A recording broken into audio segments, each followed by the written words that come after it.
안녕하십니까. 고졸학력 검정고시 도덕 김태수 선생님입니다. 자, 지난 시간에 우리가 이제 두 번째 시간까지 마무리했고요. 자, 이번 시간 세 번째 시간인데, 자, 지난 시간에 우리가 문제 이제 마무리 못하고 남겨놓은 문제들이 있었죠. 4문제 정도 되는데, 그거 먼저 마무리하고, 그 다음 단원으로 넘어가도록 하겠습니다. 자, 지난 시간에 우리가 이제 17번문까지 문제를 풀어봤고요. 자, 이제 18번부터 문제를 살펴보도록 하겠습니다.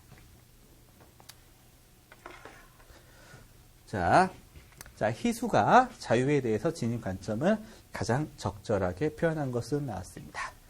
자, 희수, 방학이 되니까 너무 좋다. 학교 수업이 없으니까 매일 집에 누워 있어도 되고, 보고 싶은 TV나 공연도 보러 다닐 수 있으니까 말이야. 이런 자유를 마음껏 만끽해야겠어. 나왔습니다. 자, 희수가 말하는 자유는요, 간섭받지 않는 거죠. 자, 소극적입니까? 적극적입니까? 소극적 자유를 강조하는 겁니다. 자, 근데 지영이 말 한번 보겠습니다. 자, 글쎄 자유롭다고 느끼지만 마음이 편하지가 않아. 이렇게 시간을 소비하는 게 진짜 우리가 추구하고자 하는 자유일까? 내가 가진 시간을 의미 있게 활용하는 게 진짜 자유인 것 같은데. 자, 그럼 지영이는 뭐에 가깝습니까? 적극적 자유에 가깝겠죠? 그래서 희수의 자유니까 소극적 자유랑 상관이 있는 걸 고르면 되겠습니다. 자, 1번. 자유는 기회균등이다. 자, 기회균등은 자유보다는 뭐에 가깝습니까? 자유 앞에 나오는 평등이죠. 그래서 자, 평등에 가깝고요. 제가 앞에 나온다는 표현을 썼던 이유는 자유권보다 헌법에서 평등권이 그 앞에 있기 때문에 제가 앞이라고 나왔습니다. 자, 그 다음 자유는 뭐뭐에 의한 자유를 표현된다. 그 다음에 자유란 강제나 억압으로부터 벗어나는 것이다. 그 다음에 자유란 자기 세계를 만들어가는 창조적 의지이다 나왔습니다. 이 중에서 소극적 자유랑 상관이 있는 건 몇 번입니까? 뭐뭐에 의한 자유는 적극적 자유에 가깝고요. 뭐뭐로부터의 자유가 소극적 자유죠. 정답 몇 번? 3번이 되겠습니다. 자, 자유란 강제나 억압으로부터 벗어나는 것이다. 그래서 정답 몇 번? 3번이 자, 희수가 말한 소극적 자유랑 관련되는 거고요. 자, 그럼 19번 보도록 하겠습니다. 자, 선생님의 질문에 대한 토론 내용 중 밑줄친 기억에서 미음에 대한 설명으로 타당한 것은 나왔네요. 자, 보기 보겠습니다. 자, 선생님, 다양한 자유의 추구가 가능한 사회를 위해서 요구되는 것이 무엇인지 의견을 나누어 볼까요? 라고 했더니, 자, 주연이라는 학생은 나 자신에게 일정한 자유가 있듯이, 자, 이에 따르는 책임의식이 필요합니다.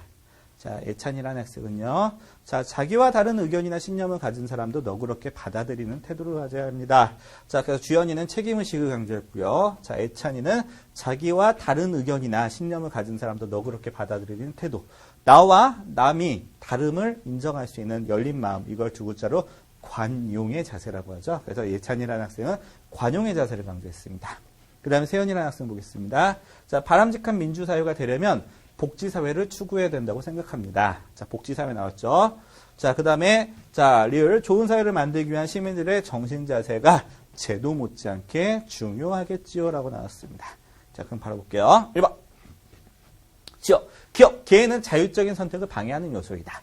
자, 자율이라고 하는 건, 자, 이 다음에 바로 공부할 텐데, 개인의 자유의 책임을 강조하는 걸 자율이라고 합니다. 그래서 자유에 어느 정도 절제를 가하고 책임이 필요하다는 걸 자율이라고 하는데, 자, 책임의식은 자율적인 선택을 방해하는 요소가 아니라 자유 플러스 책임의식이 자율이라고 생각하시면 되는 거거든요. 그래서 1번 틀렸고요. 자, 그 다음에 리을의 대표적인 예로서 혈연과 지연을 중시하는 자세를 들 수 있다. 자, 혈연과 지연이 무조건 나쁜 건 아니죠. 보통 혈연, 그다음 지연, 그 다음에 학연 이런 것들을 가리켜서 연고주의라고 합니다. 그래서 혈연이라고 하는 건 같은 핏줄을 가진 뭐 친척들끼리 뭉치는 거, 아니면 같은 성씨들끼리 뭉치는 거, 이런 것들을 혈연이라고 하고요. 자, 그 다음에 지연이라고 하는 건 같은 지역 출신들끼리 뭉치는 거죠.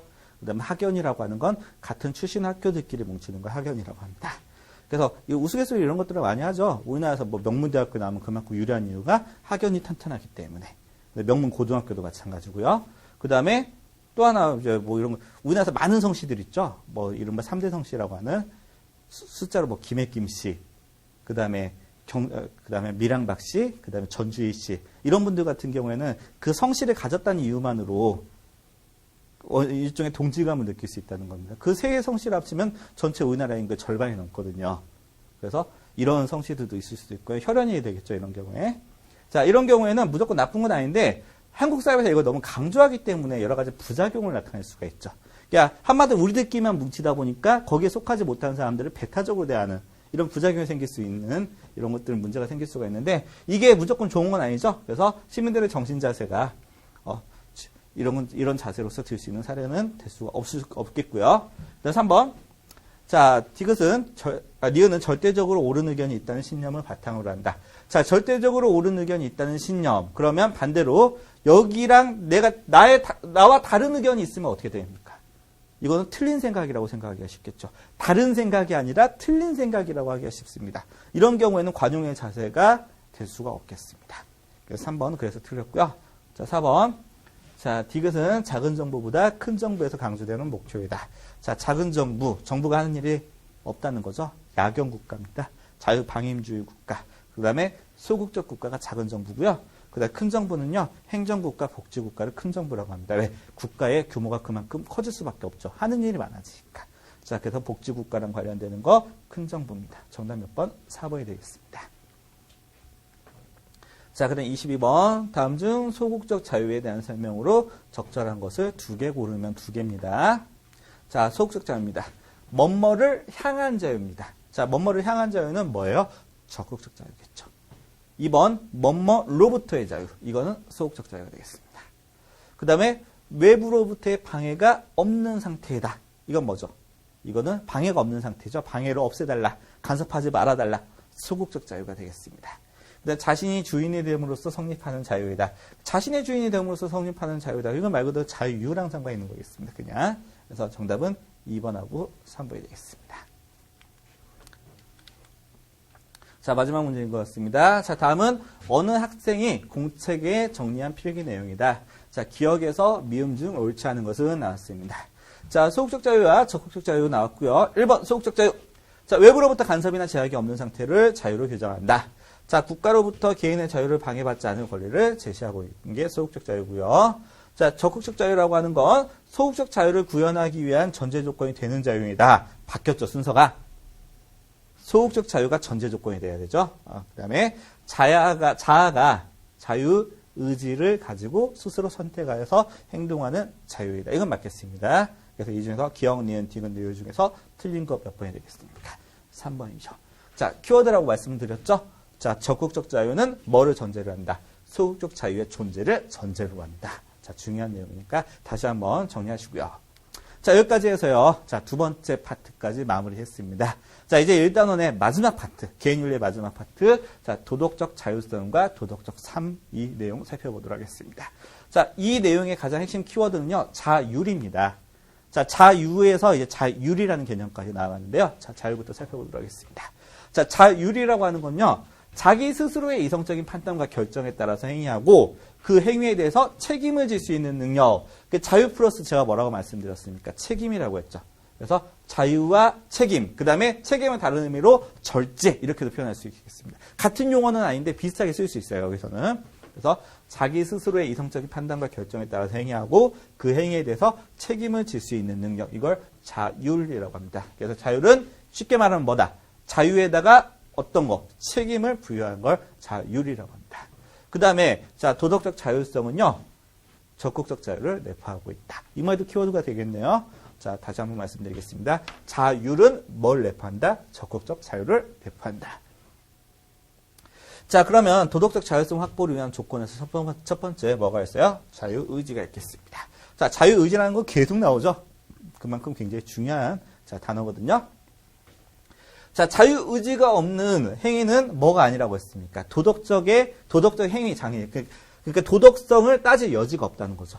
따라서 도덕적 자율성도 따질 여지가 없는 거죠. 우리가 예전에 많이 공부했잖아요. 그래서 자아실현을 방해하는 본능적인 충동과 이기적인 욕망을 억제하는 게 뭐예요? 자유의지잖아요. 자, 그 다음에 자, 소극적 측면을 가지고 있다. 자, 두 번째 선한 의지라고 하는 거 나오죠. 자, 선한 의지라고 하는 건 뭐냐면 자유의지에서 좀 더 나아가서 도덕적으로 선한 행위를 하려고 하는 의지. 이걸 선한 의지라고 합니다. 그래서 자, 도덕적으로 올바른 행위를 하려는 의지. 그래서 이거는 뭘 가져온다? 도덕적 자율성의 적극적인 측면을 가져온다. 그래서 다시 한번 말씀드리지만 자, 도덕적 자율성 확보를 위한 첫 번째 조건 뭐가 있어야 된다? 가장 기본이죠. 도덕 자율성, 도덕이란 말 나오면 가장 기본적으로 자유의지가 나와야 되고요. 거기서 하나 더 나가서 적극적인 걸로 나와서 선한 의지까지 나왔겠습니다. 그럼 반대로 자 도덕적 자율성을 저해하는 요인, 뭐 비슷한 표현으로 방해하는 요인, 뭐 이렇게도 표현할 수가 있겠습니다.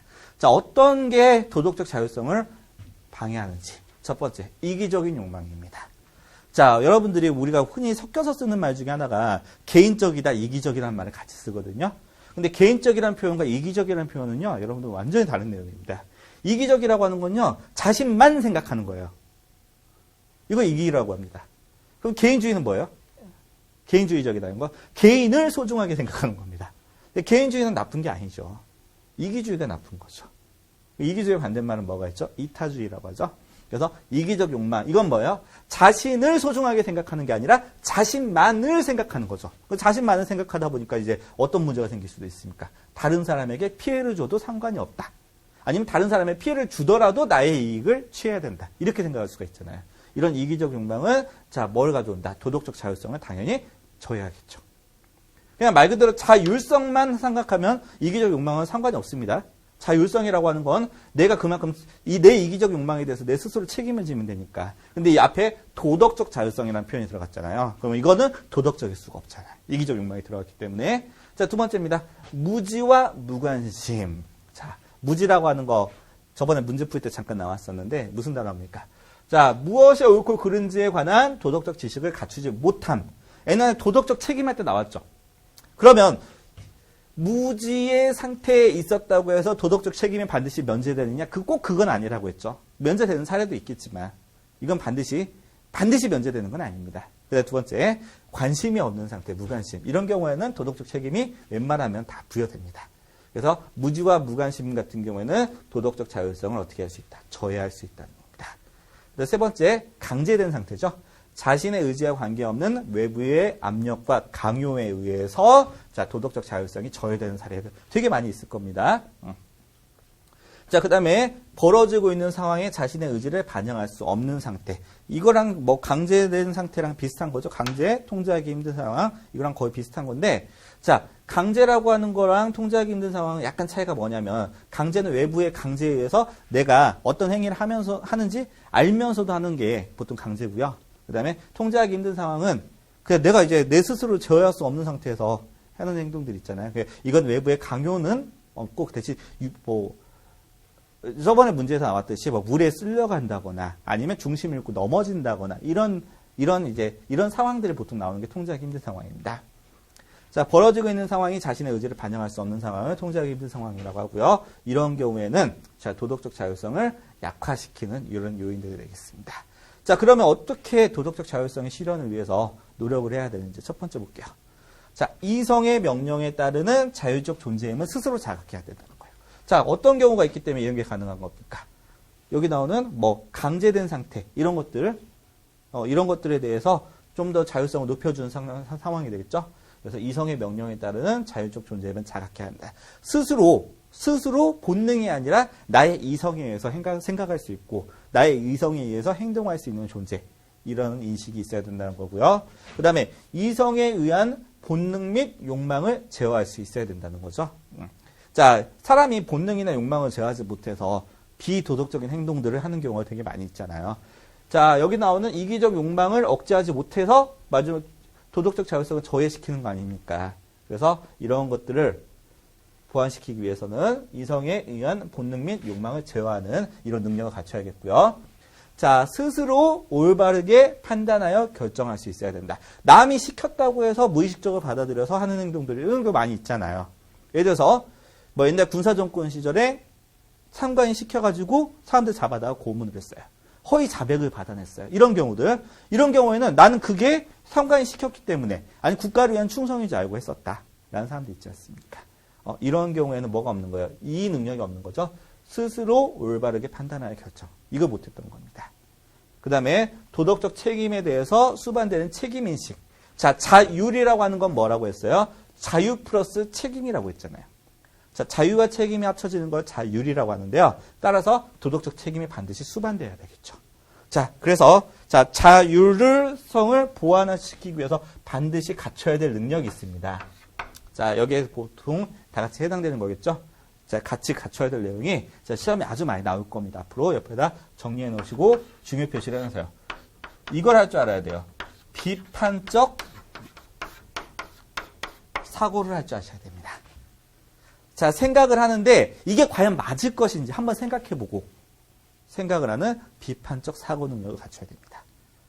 옛날에 뭐 우리나라에서 유명한 고문 기술자 있었잖아요. 뭐 그분 내가 실명을 밝히진 않겠지만 그분은 뭐가 없었어요. 나는 그게 고문하는 게 국가를 위한 행동인 줄 알고 시켰으니까 했다. 이게 국가를 위하는 것인지 알았다. 뭐가 부족한 겁니까? 비판적 사고가 필요한 거죠. 이게 부족했기 때문에 그런 부작용이 나타났던 겁니다. 그래서 다시 한번 말씀드리지만 도덕적 자율성이 실현하기 위해서 이런 것들이 나오잖아요. 이런 것들에 공통적으로 필요한 게 뭐가 있다? 비판적 사고 능력이 공통적으로 필요하다. 옆에다 적어 놓으시기 바라겠습니다. 자, 이제 읽기자를 볼게요. 자, 우리 동양에서 나왔던 여러 인물들 중에서 가장 유명하신 분 중에 하나인 자, 공자님 나옵니다. 원래 여러분들 아시죠? 공자가 본명은 아닌 거. 자, 성은 공씨는 맞지만 원래 이름은 구입니다. 구. 언덕에서 났다고 해서 공구인데요. 자, 학문적으로 큰 업적을 남기신 분들한테는 중국에서 뭐가 붙습니까? 끝에 자자가 붙죠? 공자라고 합니다. 공자 인사상 한번 가르쳐 드릴게요. 자, 공자는 춘추시대의 혼란 원인을 인간관계 붕괴에서 찾았으며, 자, 춘추시대는 그 전에 3대라고 합니다. 공자는 이상적인 사회를 3대의 사회라고 하는데 그 3대는 어떤 나라를 가리키냐면 춘추시대 이전에 있었던 하나라, 은나라, 주나라 이 세 나라를 가리킵니다. 자, 공자는요. 하은주 이 세 나라 때는 굉장히 이상적인 인간관계가 유지가 됐다는 거예요. 근데 춘추시대에 가서는 굉장히 혼란해졌다는 거죠. 근데 그 혼란의 원인을 인간관계의 붕괴에서부터 찾았으며 이를 극복하기 위한 대책으로서요. 사회관계의 근본인 부모와 자식 간의 관계 그 다음에 왕과 신하의 관계의 회복을 강조하였다. 그래서 여러분들 그 삼강오륜에 오륜에 나오죠? 부모 자식의 관계에 부자유친. 그 다음에 왕과 신하의 관계는 의가 있어야 된다 해서 군신유의 뭐 이런 것들 나오죠. 자, 공자는 모든 인간들 관계의 근본은 상대방에 대한 배려라고 설명하였고 이를 인이라고 표현했습니다. 그래서 우리는 마음속에 어진 마음, 상대방에 대한 배려를 위한 어진 마음이 있는데 그게 뭐예요? 인입니다. 그럼 춘추시대의 혼란의 원인은 뭐예요? 이 인이 제대로 발현되지 못하고 있기 때문이라고 생각한 거야. 그래서 자, 공자는 우리 마음속에서는 인을 가지고요. 그 다음에 이제 인으로서 상대방을 대하기 위해서는 일정한 형식이 필요하겠죠. 그래서 마음속에는 인, 그 다음에 밖으로는 예가 필요한 거죠. 그래서 자, 이상적인 사람은 안에는 뭘 가지고 있고 인을 가지고 있고 그 다음에 외적으로는 뭘 가지고 있는 사람? 예를 가지고 있는 사람을 이상적인 사람이라고 합니다. 공자가 말하는 이상적인 사람이에요. 그래서 인의 마음을 가지고 예로서 사람을 대하는 사람. 이런 사람들이 이상적인 사람. 그래서 공자는 이런 사람을 가리켜서 군자다라고 표현을 했습니다. 자, 그래서 공자의 인사상 한번 가르쳐 드렸고요. 자, 그 다음에 의무론적 윤리와 목적론적 윤리. 자, 이게 윤리라는 과목에서는 굉장히 중요한데 여러분들 검정고시 도덕에서 여기까지 다루기는 좀 너무 어렵습니다. 그렇지만 자, 보기에 이제 좀 쉬운 질문으로서 나올 수 있으니까 한번 설명드리자면 자, 서양 윤리 사상 중에서 근대 사상의 근대 윤리에서는 크게 두 가지 사상이 있습니다. 의무론적 윤리와 그다음에 목적론적 윤리 크게 두 가지로 나눌 수가 있습니다. 서양 윤리는. 자, 근대 윤리 중에서는요. 자, 서양 윤리 사상에서는요. 인간행위 옳고 그름을 판단하는 문제에 관련해서 의무론적 윤리와 목적론적 윤리 두 가지 입장이 있다. 크게 두 가지로 나눌 수 있다는 거죠. 자, 의무론적 윤리는요. 도덕 법칙을 따르는 것을 우리의 의무라고 하면서 자, 도덕 법칙에 따르는 걸 우리의 의무라고 하면서 행위의 결과보다는 그러한 행위를 하게 된 의지나 동기. 이게 우리가 그런 행동을 왜 했을까? 선한 마음으로 했고 선한 동기에 의해서 하는 행동을 도덕적인 행동이라고 바라보는 걸 의무론적 윤리라고 합니다. 근데 이제 목적론적 윤리는 대신 얘는 동기를 강조하잖아요. 마음속에 있는 동기, 마음속에 있는 그 행위를 하게 된 원인, 동기를 강조한다면 이 목적론적 윤리는 상대적으로 뭘 강조하냐면 결과를 강조합니다. 그래서 자, 가장 대표적인 사람이 자, 의무론적 윤리의 가장 대표적인 사람이 자, 임마누엘 칸트라는 사람이 있죠. 근데 이제 목적론적 윤리는요. 우리가 추구해야 될 어떤 목적이 있음을 전제하고 그 목적을 이루느냐 이루지 못하느냐에 따라서 자, 선과 악을 나누는 겁니다. 그래서 자, 그 목적에 해당하는 것이 쾌락과 행복이다. 이거 이제 겉으로 나타내는 수치입니다. 그래서 쾌락과 행복이 큰 거, 큰 좋은 결과로 나타난 거, 이걸 가리켜서 선한 행위다. 그 다음에 이게 작아요. 쾌락과 행복의 증이 작습니다. 이건 그렇게 상대적으로 선하지 못한 행위다. 불이익을 주면 나쁜 행위다. 이렇게 생각하는 거예요. 그래서 의무론적 윤리는 뭘 강조합니까? 동기를 중요하셔야죠. 마음속에 있는 목적론적 윤리는 상대적으로 뭘 강조합니까? 결과를 강조하죠. 그래서 이 목적론적 윤리의 가장 대표적인 사람이 벤담이라고 하는 영국의 유명한 사회학자 겸 철학자고요. 그 사람의 뒤를 이었던 사람이 존 스튜어트 밀이라는 분이 있거든요. 그래서 벤담이나 존 스튜어트 밀 이런 사람들 가리켜서 뭐라고 하냐면 공리주의라고 합니다. 혹시 들어보셨나요? 벤담이 남긴 유명한 말. 가장 선한 행위는 최대 다수의 최대 행복이다. 그래서 사회 전체에 최대 많은 사람들에게 가장 이득이 되는 행위가 선한 행위다라고 생각했던 사람이 벤담입니다. 그래서 뭘 추구한다? 공공의 이익을 추구한다고 해서 공리주의라고 합니다. 그래서 간단히 말씀드리면 의무론적 윤리는 뭘 강조하고요? 우리 마음속에 있는 도덕 법칙에 따르는 동기를 강조하고 그다음에 목적론적 윤리는 뭘 강조한다? 결과를 강조한다. 이렇게 이해하시면 되겠습니다. 환경 가능론. 이건 여러분들 사회 시간에 지리 시간에 좀 더 중요하게 배울 수 있는 건데요. 환경 가능론이라고 하는 건 뭐냐면 인간이 환경을 바꿀 수 있는 가능성이 있다는 겁니다. 간단히 말씀드릴게요. 반대로 환경 결정론이라고 하는 건 뭐냐면 인간의 삶을 환경이 그냥 결정해버린다는 거예요. 그럼 인간은 거의 따라가는 존재입니다. 인간은 환경에 그냥 순응하는 존재로서 결정을 생각하는 건 환경 결정론이라고 하고요. 반대로 환경 가능론이라고 하는 건 인간이 주어진 환경을 바꾸어 나갈 수 있는 존재. 그래서 인간이 환경을 바꿀 수 있는 가능성이 있다는 주장. 이게 환경 가능론입니다. 그래서 환경과 인간과의 관계에서 인간이 적극적인 역할이 가능하다는 견해로서 블라시우 등의 학자가 주장하였다. 그래서 인간이 환경을 바꿀 수 있다는 거죠. 이에 따르면 자연 및 환경의 역할을 수동적으로 보고 동일한 자연 환경도 이용하는 인간의 문화 및 과학기술 수준에 따라서 그 영향이 달라진다고 보았다는 거죠. 사막에 있는 사람들이 오아시스에서 삽니다. 오아시스에서 농사 짓고 거기서 이동생에서 장사하면서 살아요. 이건 환경 결정일까요? 가능일까요? 사막에 오아시스가 있고 거기에서 맞춰갖고 사는 건 환경 결정론이죠. 근데 사막에 사는 사람들이 밑에 지하에 관계수로를 뚫어가지고 물을 대가지고 농사를 짓니다. 이건 뭐예요? 환경을 사람들이 바꿨죠. 이거는 환경 가능론이 되겠죠. 무슨 말인지 아시겠죠? 그래서 인간이 환경을 바꿔 나갈 수 있는 존재라고 하는 걸 환경 가능론이라고 합니다. 대신 이거에 대한 부작용으로 뭐가 생겼죠? 환경 파괴 행위가 생기는 겁니다. 착한 사마리아인 굉장히 유명한 얘기 중에 하나죠. 원래 유대인들이 많이 살고 있었던 히브리 지방 사람들은요, 이 사마리아 사람들을 가장 안 좋게 바라봤습니다. 전 돈 많은 그다음에 이기주의적인 사람들, 막 이렇게 생각을 되게 많이 했는데, 이거 예수께서 하시는 얘기죠. 어느 유대인이 여행 도중 강도를 만나서 폭행을 당하고 죽어가고 있었지만, 평소에 스스로를 어렵다고 여기던 제사장이나 레위인들은요, 그를 보고도 외면하고 지나갔다. 왜? 강도가 주변에 있을지도 모르니까 일단 자신은 피하고 본 거죠. 근데 오히려 그를 도와주는 것은 유대인과 사이가 좋지 않았던 어느 사마리아 사람이 그를 구해주었다. 그래서 사마리아인은요, 자신에게 이익이 돌아오지 않는 것은 물론 더 나아가서 자신이 위험에 빠질 수 있음에도 불구하고 도운 것이다. 그래서 착한 사마리아인의 법이라고 하는 법이 있습니다. 이거 우리나라에서 인정되는 건 아니고요. 프랑스 같은 데서 예외적으로 인정되는 건데, 사람들의 구조 의무를 법으로 체계화시키는 걸 착한 사마리아인의 법이라고 그래요. 네, 우리나라에서는 그렇습니다. 길거리에 사람들이 겨울철에 막 쓰러져가지고 잠들어 있어요. 술에 뭉떡 취해가지고.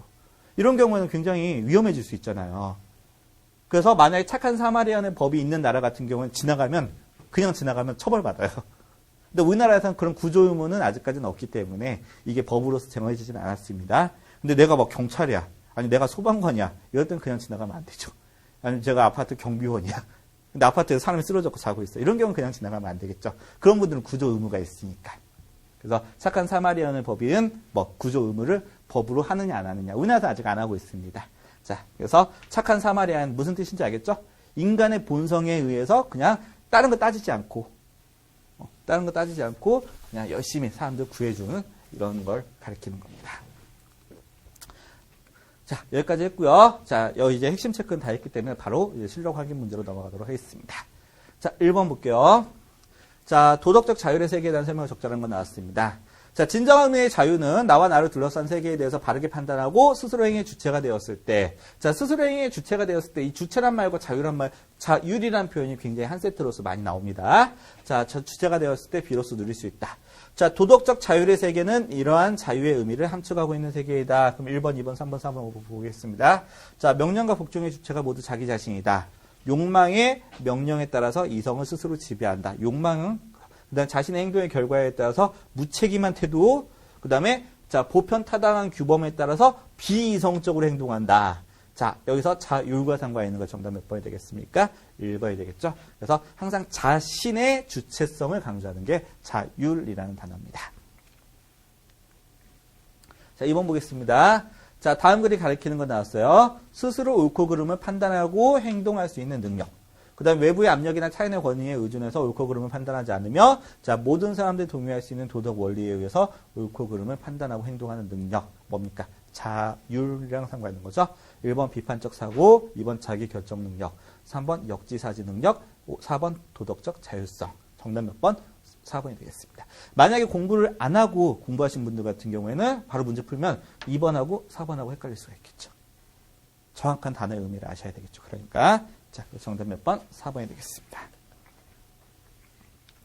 그 다음에 13번 볼게요. 자, 다음 예시를 통해서 우리에게 필요한 자세 나왔습니다. 자, 수만 명의 유대인을 학살하도록 지시한 나치의 중간 간부였던 아이히만은요, 자, 전쟁에서 독일에서 패하자 탈출하여 아르헨티나에 숨어 살다가 이스라엘 비밀경찰에 잡혀서 재판을 받게 되었다. 세상에서 가장 공포스러운 존재 중에 하나죠. 이스라엘 비밀경찰. 그래서 사람을 정말 거리낌 없이 죽이고 자신들이 죽였다고 표현까지도 하는. 다른 나라에서는 몰래 암살 되게 많이 하죠. 다른 나라도 암살 많이 합니다. 암살 많이 하는데 다른 나라에서는요, 암살했는데 보통 그 나라에서 암살당했다고 막 울리잖아요. 끝까지 안 했다고 합니다. 근데 이스라엘 같은 나라는요, 암살했다고 하면 그냥 아무 말도 안 해요. 묵시적으로 인정하는 거죠. 그래서 굉장히 공포스러운 조직 중에 하나가 이스라엘 비밀경찰인데, 이들에게 잡혀갖고 아르헨티나까지 갖고 잡혀온 거예요. 그래서 재판을 받게 되었습니다. 자, 이것 때문에 또 유명한 얘기가 돼 있죠. 이 사람이 아르헨티나로 탈출했잖아요. 그래서 히틀러도 똑같이 남미로 탈출했다.